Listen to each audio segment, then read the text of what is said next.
Well, welcome everybody. My name is Kristen Ancker, your parent empowerment specialist, and I help overwhelmed and exhausted moms to gain some control back into their life. And right now, it seems like everything is a little out of control, and I too am struggling. So I called an amazing person, Jen Hickel, and I met Jen about a year and a half ago at a business retreat, a mindset retreat.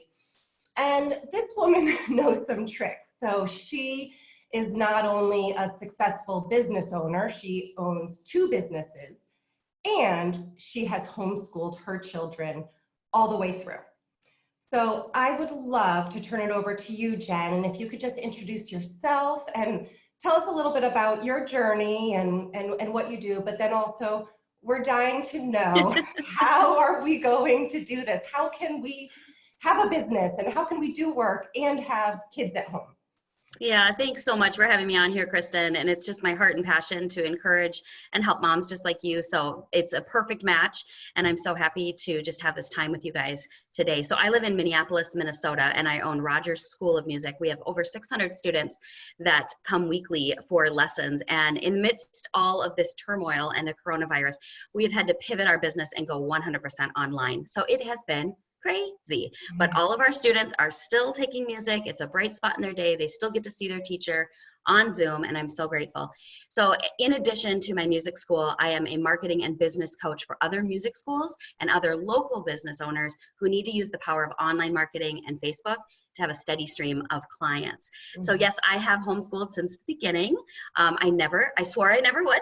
My roommate in college was homeschooled. My husband was homeschooled. And I was like, nope, not for me. And of course, when we say those things, sometimes they end up coming true. So I held my first baby in my arms and I was like, yeah, he's never going to school.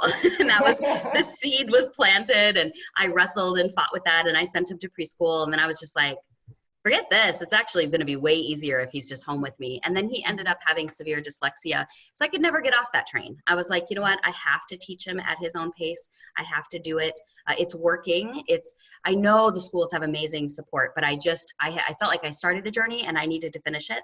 And with 4 kids in 7 years and running my business, I actually found out it's way easier if you're controlling the whole thing and you're managing it, versus having to manage get on the bus, pick them up, whatever, all the homework being given by teachers. So the secret might be that you end up loving this and you actually, so it's new, right? It's crazy. It does feel overwhelming. And we're going to break down some of just a few tips and tricks that hopefully will help you guys.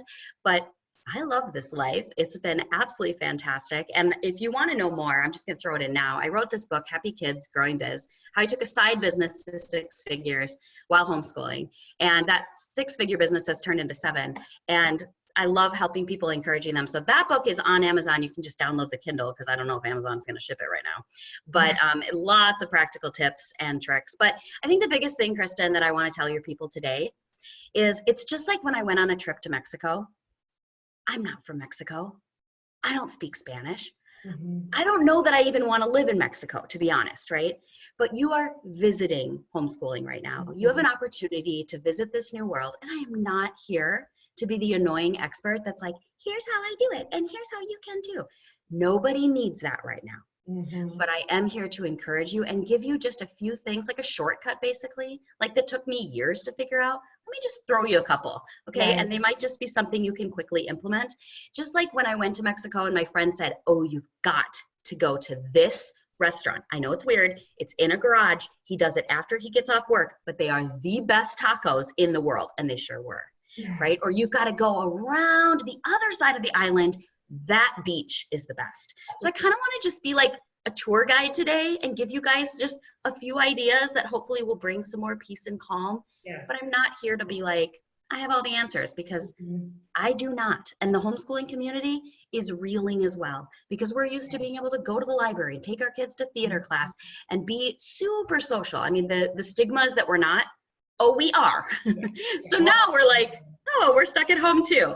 So I'm just glad for this opportunity, and hopefully we can give your people some good ideas. And I was talking to another woman the other day, and she homeschooled for several years, And she said, Kristen, it took me 6 months to get into a good routine. Yup, exactly. It's just a taste of homeschool, but it might be a good opportunity to connect a little bit more with our kids and learn about that. That's right. That's right. Yeah. Exactly. Yeah. So I think that's the number one thing, is just to tell moms, just drop the guilt. Mm-hmm. You're doing the best you can. It's honestly, as a homeschooling working mom, I've had to wrestle with guilt the whole time. Mm-hmm. And so for sure, grace for yourself, grace for your kids right now, because you might be getting ideas from the teachers, you might be getting packets sent home, your kids might be having online classes they've got to log into, they've got to keep track of, and maybe, you know, your work, like mine, has pivoted or expanded or changed, or you're trying to deal with a remote team, or you're trying to deal with your boss telling you what you need to do. Like, there's a lot in the mix. And I happen to thrive in change and chaos. I do really well, but a lot of people don't. They get paralyzed, like my world has been upended, and now what? So grace, just grace. So I think the best thing is not a detailed schedule. Please do not even try to have every half hour blocked out, or every hour. Every well-intentioned homeschooler that I've ever met tries this, and then we throw it out the window. This morning we got it all figured out. Yeah. And you know what? We're already off schedule, because to talk to you, I just kicked the kids outside. That's what I'm saying, right? Every time. So that's normal. Yeah. So your well-intentions, it's normal if it falls through. Now, I'm not saying don't try, because I do think it helps process your thoughts of like, what needs to happen during the day? Let's try to get it on a schedule. But I guess my best tip is grab a whiteboard if you have one. Homeschoolers have them everywhere, or just a big piece of paper or whatever, right? But grab a little whiteboard. We just have the little lap ones, and write down what needs to happen in the day, but you don't dictate when. That's the secret. Take off the constraints of 9 to 10, 10 to 11. No, just don't even worry about it, okay? But you absolutely can have a list. So that list might look like, check your email from your teachers, do, you know, a fun learning website, go outside, read a book, make a meal, clean up your room. Then, you know, the reward can be the fun screen time, or family movie night, or family screen time, right? And my kids, just even seeing that list, it's like they need to have a little guidance of, oh yeah, there are all these things I can do, but giving them a little bit of control that I get to choose the order in which I do them, right? Now, another big, huge point is that there's really two different camps of people in the world. There's people who thrive on a schedule, and there's people that actually get stressed out by a schedule. This is surprising to those of us who like a schedule. We're like, but I thought I was helping everybody. I'm giving you a schedule. No, my sister-in-law, that stresses her out more. So again, grace. But I will say, moms who love the schedule, your kids may not. So we have to be the bigger person. We have to be the adult. And that's what I've had to do. My whole journey is, I would prefer workbooks at the table, just like school. Open them up, children. Let's do our school together. Happy. Oh, no. These are children. They're rolling around on the floor. They're hanging upside down. Honestly, because they need to. It's good for their brains. Children need to roll. They need to hang. They need to taste everything and put things in their mouth. Like, they can't help it. These are not many adults. These are children. So realizing what I want and what I would prefer, probably the first thing that's going to go out the window, right? And really realizing what my kids need. Now, many of our children, though, do love a schedule.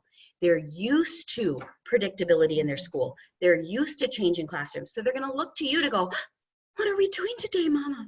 And they're going to be stressed. So it's our job to bring peace and calm. Our homes should be a place of safety. We don't need to turn into the wicked teacher who's demanding the work gets done. No. Be the mom. But for the kids, and I've got some like this too, what are we doing today? Put up a schedule. Well, we're going to eat breakfast, and we're going to eat lunch, and we're going to have a snack, and we're going to have dinner.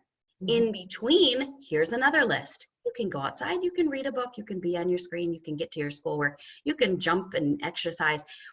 Then they get to slot them in. That will bring them comfort, right? You get to be their rock by providing some structure. Okay. So now how on earth do we weave in work though? Yeah. Right? That's the tricky part. Waking up at 4 o'clock in the morning and doing it before. And I know a lot of parents that are getting their work done from 9 o'clock at night till 12, and that's gonna make, they're gonna burn out. I know, right? We have to Right? be healthy. This is important that we're healthy. It is. It is. I guess I have a couple suggestions. First of all, it depends on the age of your kids. Right. Because if they are young, if they're younger than 10, they need supervision. So you're gonna have to do the crazy wake up at 4 or do it late at night, because your job first is to make sure your kids are safe, right? We don't get to shut the door and say, be good and screw this. Yeah. If your children are really small, right? So can you split shifts with a spouse? So I've got people that I know that they have gotten permission from their boss to split their 8-hour work, 4 in the morning, 4 at night. I'm like, that's brilliant. Then you can take turns with your spouse if possible. When my kids were little, they had to have my attention in the morning, but during nap time and after bedtime, and I put them to bed early, shamelessly, 7 p.m. was their bedtime because I had to work and I didn't want to be up till 1 a.m. I needed my sleep, right? So depending on the age of your kids. Now my kids are teenagers. I let them sleep till 11:30 if they want to. Teenagers need sleep. So I get up 6 a.m. and I get a lot done. And they've done this long enough, so we're a little different situation, but I'm sure your teens too can start something, right? So you say, okay, if you're gonna get up at 11, that's fine, but I need you to take a shower, unload the dishwasher, get started on some school, or lounge around and have a little bit of free screen time. But at noon, that's our time. We all come together. So we always have lunch together at noon. Now, I know lots of people have free-flowing meals, and if that works for you, fine. But again, I like the mile markers in our day. Meals define, and so that we're not all eating at different times and the kitchen's always open. To me, that chaos would send me over the edge. So even though I prefer strict schedule, I'm gonna compromise, but I need the mile markers in my day so that I don't lose my mind, right? So you've got to figure out, what do your kids need? What do you need? And how can you come up with a compromise? So for teenagers, noon is, we come together. No screens at the table. Sometimes I make a meal, or sometimes they all just find whatever they want, but we sit, we connect, we talk. And then I say, all right, what are you guys working on? And my kids have, okay, I've got some online school. I need to do this. Okay, great. Then I go back and I work probably till 2-ish. Then I'm off, I'm out. And I'm 100% focused on them. And I also need to relax. Rejuvenate, right? Because now I've been up since 6 a.m. working, and now my kids need me, but how do I take a little bit of pressure off and then maybe check in on my email later? Now, obviously I'm self-employed. So if you're not self-employed, what can you do to work with your job and your spouse to make that happen? If you're self-employed, get creative. You may have just lost your precious time when your kids were in school and that's when you worked. So it feels like your life's upside down, but you can get creative. You can, so I prefer morning, I'm most productive, but when my kids were little, it wasn't a choice. They needed me, and the younger they are, so I also recommend starting backwards. So if you've got a baby, 1, 2-year-old, 3-year-old, give them the attention first. We would have actually toys hidden in a cupboard that we only brought out in the morning during school time, so they were new, right? So I would get the 2-year-old started on something, or buckle them into that high chair so they can't leave. Throw them some snacks, give them attention, then you move up to the preschooler. Let's get out a little workbook. Let's count Cheerios. Let's stack. Let's sort. Get them going. Usually it doesn't take much time and attention, then they're off playing. Right? That's what I was talking with somebody, and it was really just like 10 to 15 minutes of that one-on-one special time. You could find 10 to 15 minutes during the day for each child. You make that connection. It fills up their love tank. It fills them up. Otherwise, they're hanging on you, asking for it. And you're like, why are these children draining me all the time? If we would stop, give them what they need, read a story. I mean, I used to, right before dinner time, it was the witching hours. So my husband's not home. They're falling apart. They're hungry. That was when I stopped everything, sat on the couch and read out loud. And I had kids hanging on all over me, right? But that's all it took. It reset them. Connection, touch. They needed to literally touch me, right? Then husband walks in. All right, now I'm cooking dinner. They can wrestle with him, climb on him, even though he's tired too. But it gave me a chance. If I pushed through and didn't do that, dinner didn't get done, right? Then there was stress, there was yelling, whatever. So I think taking these connection points of like, stop, halt, what do they need? is going to go a long way.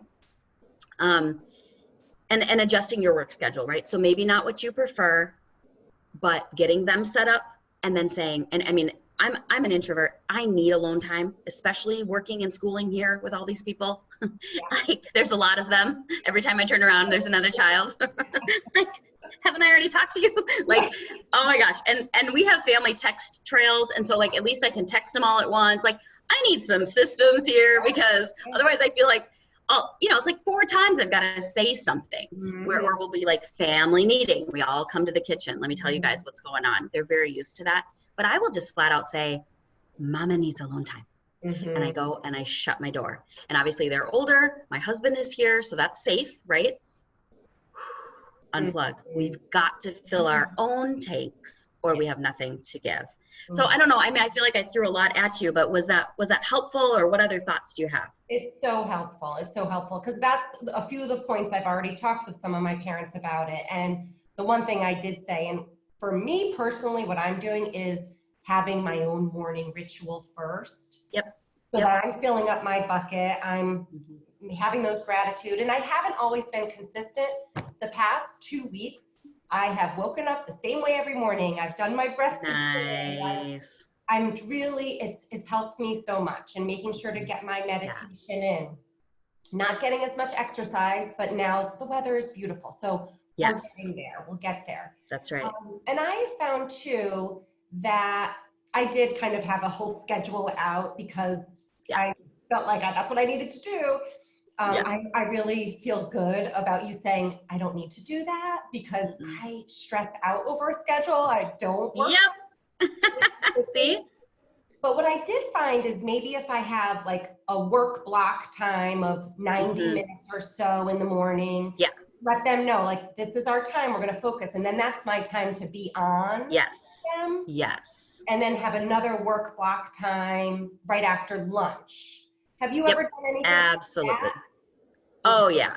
And I'm so happy that you're getting your morning time. I just want to squeeze this in case people were like me, where my kids were up at 5:30 in the morning and I felt so guilty that I didn't have my morning devotions, that I didn't get my quiet time. And I finally had to say, you know what? This isn't my season of my life. And so my quiet time had to come after they were in bed. I took a bath almost every night, because it just allowed me to soak and think. And I mean, I was pregnant every other year too. So I think that's why, like, you just need that hot bath. I don't know, my muscles just hurt so bad, but just being really intentional to take that quiet time away from the TV, away from my husband, just journal, write, read. So it may look different. Maybe you have an evening gratitude time versus morning, if the kids just absolutely need you. So I just wanted to slip that in, because I know I struggled with that.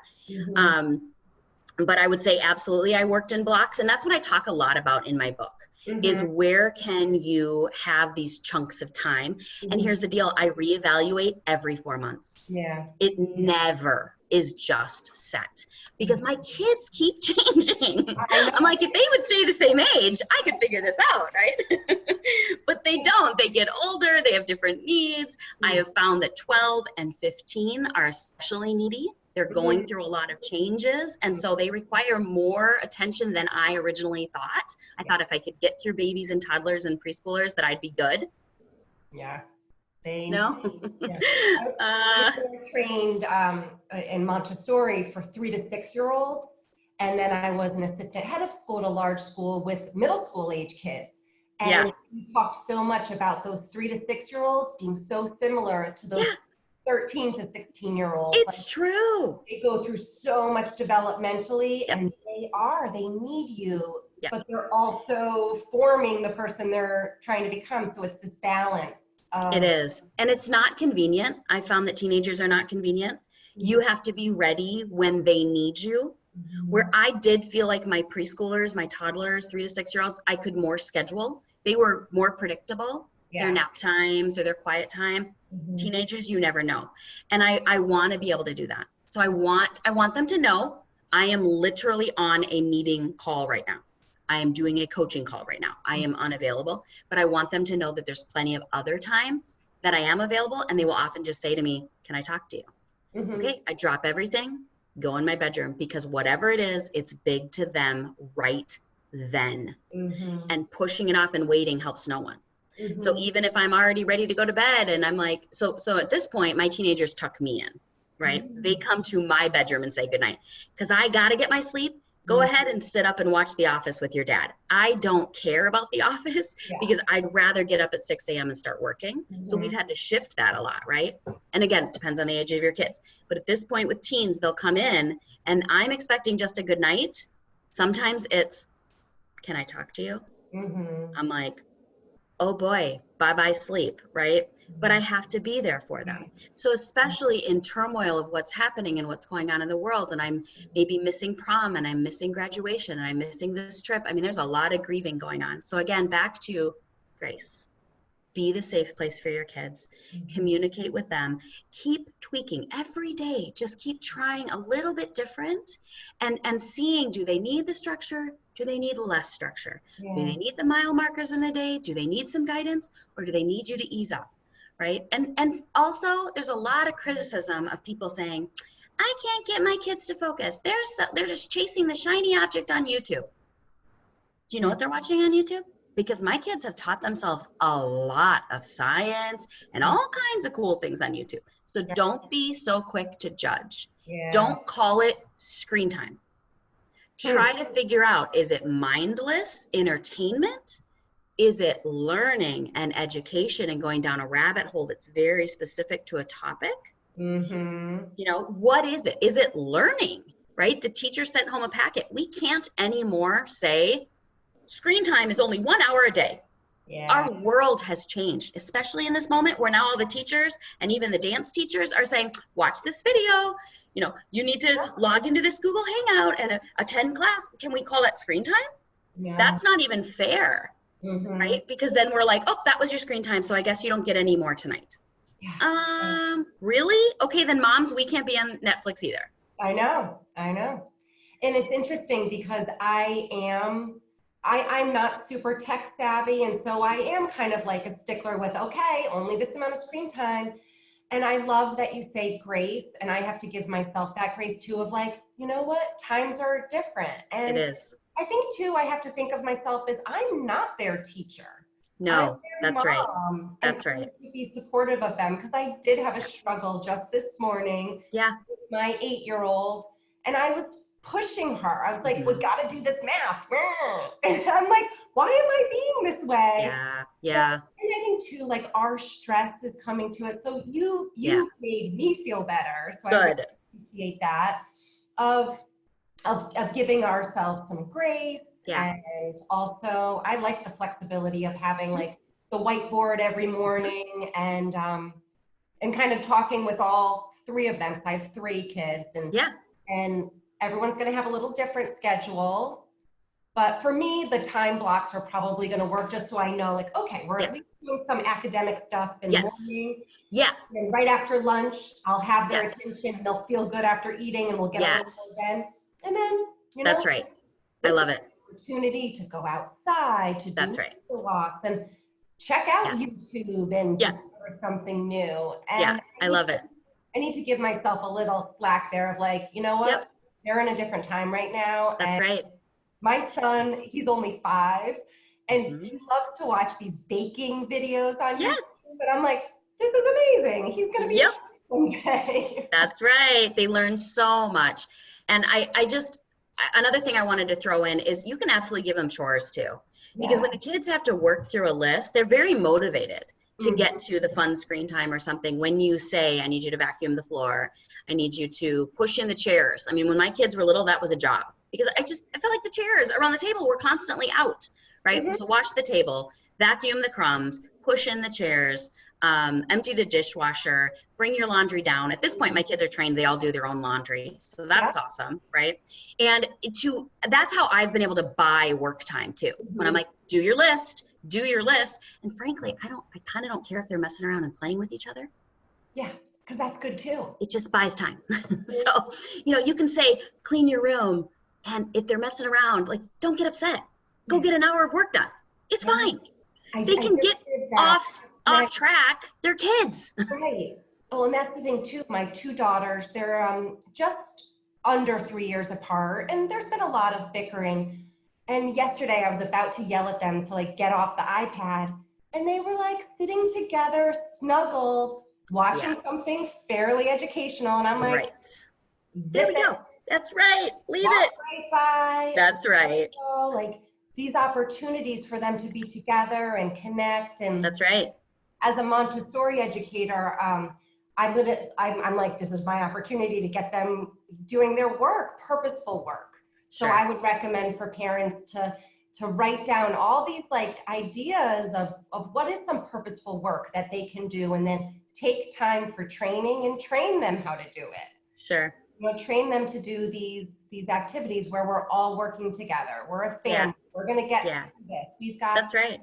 And I think, like you said at the beginning of the call, it takes time. So if you were truly coming to me and you were saying, Jen, I'm transitioning, I want to homeschool. My advice is actually it takes 1 month per every grade they've been in school. So if you have a 6th grader, 6 years plus kindergarten, that takes 7 months to get into a new routine. Okay. So that's why I say grace. Okay. So absolutely, if this lasts till next fall, then you've got some time. And start that training, start that new, like, this is what our family looks like. This is our new normal. And so you can do that. But if schools go back sooner than that, just grace, just realize it takes time. You know, every homeschool mom is still adjusting. Yes. So we don't expect you guys to just jump into this, especially with the stress and the unknowns. There's so much going on. Another thing I wanted to mention is we use tears as a guide. So if my kids start crying, that tells me something's off. Either the work is too easy or it's too hard. So it's not we don't need to be like, we just got to get this done. That's actually the worst response. The response instead is that connection, which I'm sure you teach and you know all about it, is to turn to your child and be like, what's going on? What's with the tears? Do you not understand? Is it too difficult? Do we need time? Do we need to take a break? Your child's not winning by you taking a break. I don't know where we got that in our heads. They're crying to express something they may not have words for. They're not adults, right? They have a feeling and an emotion. It's our chance to connect. And so often I will tell my kids, put it away. Let's do something else. Because even a couple hours, another day, another month, oh, now it's easy. Because developmentally, you just wait. Honestly, most things can be fixed by waiting. Honestly, you know, they need a little bit more time, or it wasn't the right moment, or who knows, right? The dog was bothering them. The sibling was bugging them. They felt embarrassed. They couldn't figure it out. Just set it aside. And then sometimes we've had the opposite where my daughter's like, I already know this. And she's frustrated because it's dumb. Okay, let's skip it. Because learning is the goal. We have to look at our day, and I would encourage you too. For a long time, I started to lesson plan, and then it all fell apart. So I flipped it around from a very wise, long-time homeschooler who said, write down instead what you did do. So I kept a homeschool journal. Today we went on a nature walk. Today they asked all about frogs, and we looked it up. Today we learned about, this subject in math that I got stuck, but we looked it up on YouTube. I started writing down what they did learn. If you just switch your eyes to what are your kids learning, like your son watching those baking videos, you'll have a lot to write down. You'll feel better when you look at all that was done and accomplished in reverse than I'm going to plan it and it didn't work, and now I'm frustrated, and now I'm upset, and we never hit the bar, right? So try journaling what you did do. And that's a different way. I know personally from our public school, and they are phenomenal. We're in Weston, Connecticut. The teachers have said it, and granted, my kids are only 5th grade, 3rd grade, and kindergarten. It's whatever, they're being very gracious. Like whatever you can do. And I think the parents are putting more stress on it. Of like, you got to do 6-7 hours. No. Nope. So I love that idea of like a journal and writing down what we did do. And because I know like my 5th grader yesterday, I was like, whoa, she's got it all figured out. So independent. The poor thing, she's bored. She was like on the computer all day. And I was like, okay, we got to figure this out. Like, we got to add some breaks in and let her really explore and do That's right. So. Oh, I love it. See, you're making your way, and so many good things. And I think just that grace for all of us is so important. And just, I think using this opportunity of what can we gain? right? What we're going to look back and realize we had more meals together, we had more time together, we read books together, we played games together. Let's not waste it being stressed out. Let's not waste it. No, I agree. Jen, thank you so much for talking to us. Where can people find you if they're interested in learning more? I'm going to get your book. I need to. Sweet. Yeah, so you can find the book, Happy Kids Growing Biz, on Amazon, or jenhickel.com is where I do marketing and business coaching. And my Facebook page is Business, Faith, and Family. And I just do lots of encouraging, uplifting posts multiple times a day. And it's a great place to come find me and hang out. So thanks so much. I found you on there. And yeah, I'm on there. I love it. You're very inspirational. So I really, really appreciate it. Thank you. So fun to be here. Okay, well, thank you, Jen. And to all the parents out there, please give yourself some grace and think of what the opportunities could be. You know, what could you learn? What could you gain from this experience? And I think, too, just making sure our kids see us as support. Yep, that's right. That's right. I love it. Okay, well, thank you so much. And goodbye to everyone for now. Bye.